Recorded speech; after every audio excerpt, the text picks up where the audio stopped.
Can ruins truly rise again?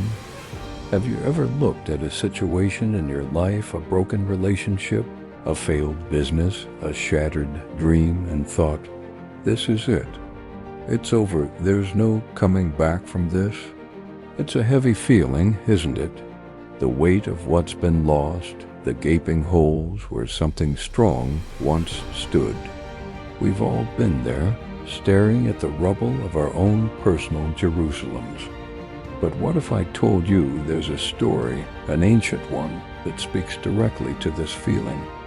A story about a man who faced a city in complete ruins and dared to believe it could be whole again. This is the story of Nehemiah. Imagine this.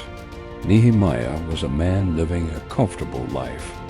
He was the cupbearer to the king of Persia, Artaxerxes. This wasn't just a servant role. He was a trusted advisor, a man of influence, living in the lap of luxury in the royal palace. He had it made, but his heart wasn't in the palace. His heart was hundreds of miles away with his people in Jerusalem.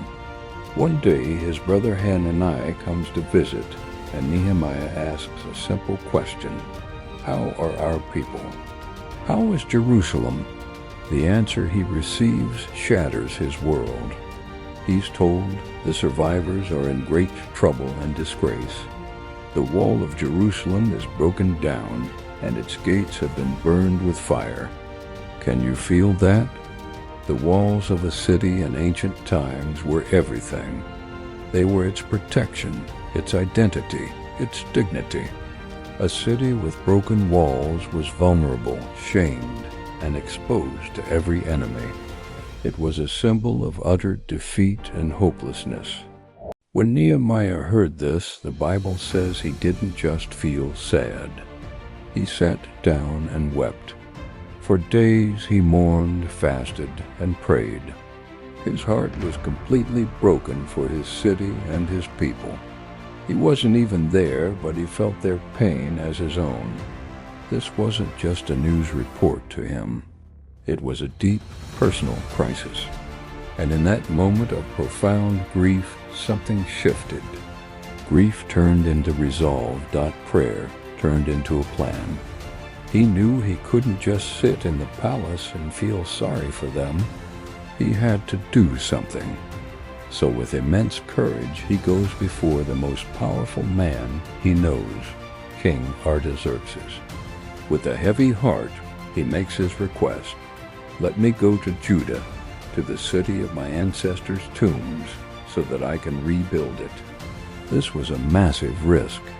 Asking a king for a leave of absence to go rebuild a potential rival city could have been seen as treason.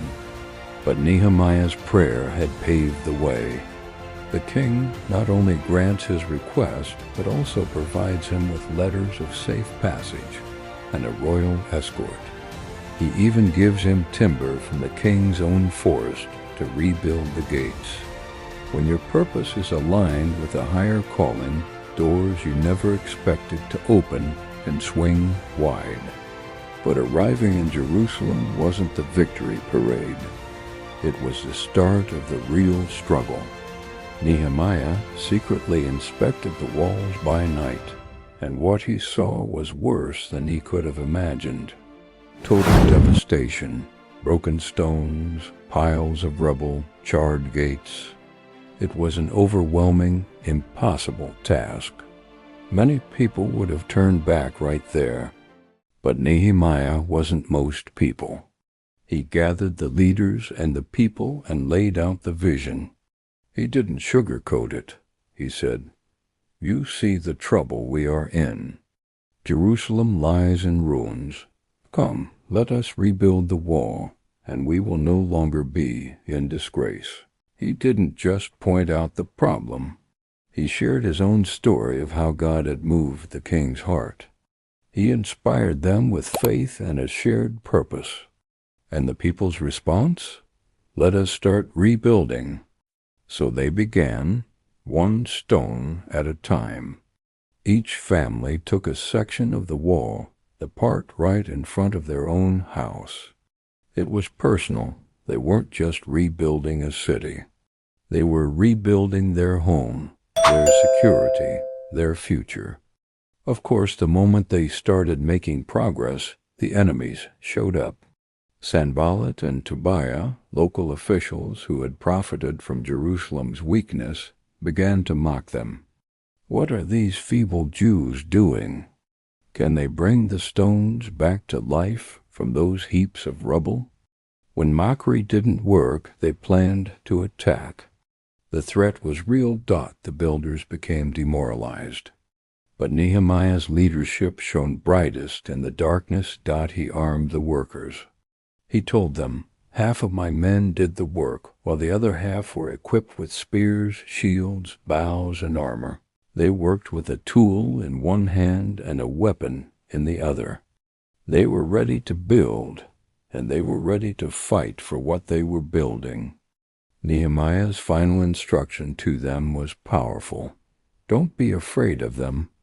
Remember the Lord, who is great and awesome, and fight for your families, your sons and your daughters, your wives and your homes. And you know what? Against all odds, in just 52 days the wall was finished. The ruins rose again. What seemed impossible was made possible because one person dared to care, dared to act, and inspired others to believe that broken things can be rebuilt. So I ask you again, can ruins rise again? The story of Nehemiah screams, yes. Your broken walls, the ones in your heart, your family, your career are not the end of the story. It starts with a broken heart that cares enough to pray. It moves to a courageous step of faith. It involves hard work, one stone at a time. And yes, you'll have to fight off the voices of doubt and opposition, maybe even with a tool in one hand and a sword in the other. But remember the Lord, who is great and awesome. He is the master rebuilder. If this touched your spirit, like, share, and subscribe for more.